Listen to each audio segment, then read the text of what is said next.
আসসালামু আলাইকুম। আশা করি সবাই অনেক ভালো আছেন। এই পড়ন্ত বিকেলে একটি সীমান্তবর্তী গ্রামের নদীর পাড়ে অবস্থান করছি, যা নদীর ওপারেই পাহাড়ি জনপদ এবং ভারতীয় সীমান্তবর্তী বেড়াজাল।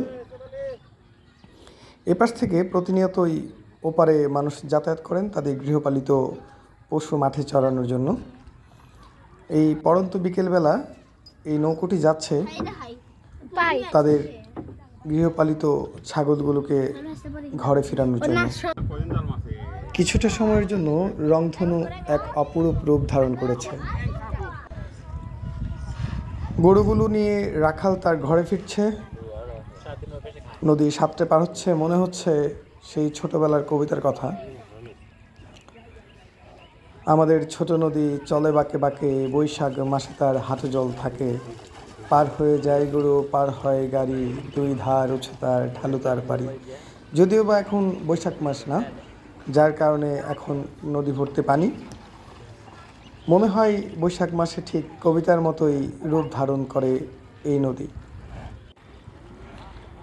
এই জনপদের মানুষ গরুর পাশাপাশি মহিষ, ছাগল, ভেড়া সহ বিভিন্ন গৃহপালিত পশু লালন পালন করে থাকেন এবং মাঠে ছড়ানোর জন্য নদীর ওপারে প্রতিনিয়তই নিয়ে যান এবং পড়ন্ত বিকেলবেলা যখন সময় হয় তখন ঘরে ফিরান। ঠিক তেমনিভাবেই আজকেও এই মনোমুগ্ধকর দৃশ্যটি আমার চোখে ধরা পড়ল, যার জন্য আপনাদের সাথে শেয়ার করতে চাইলাম।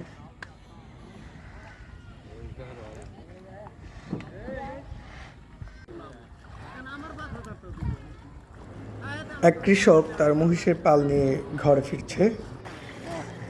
নদী সাঁতরে পার হওয়ার এই দৃশ্যটি অসাধারণ লেগেছে।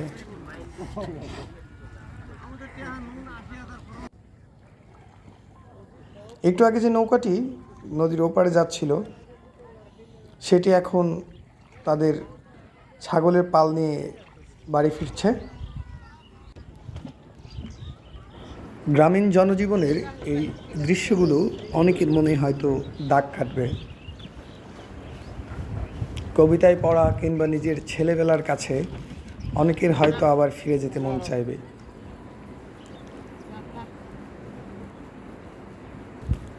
ভালো থাকবেন সবাই। দেখা হবে অন্য কোনো সুন্দর ভিডিওতে। সে পর্যন্ত আসসালামু আলাইকুম।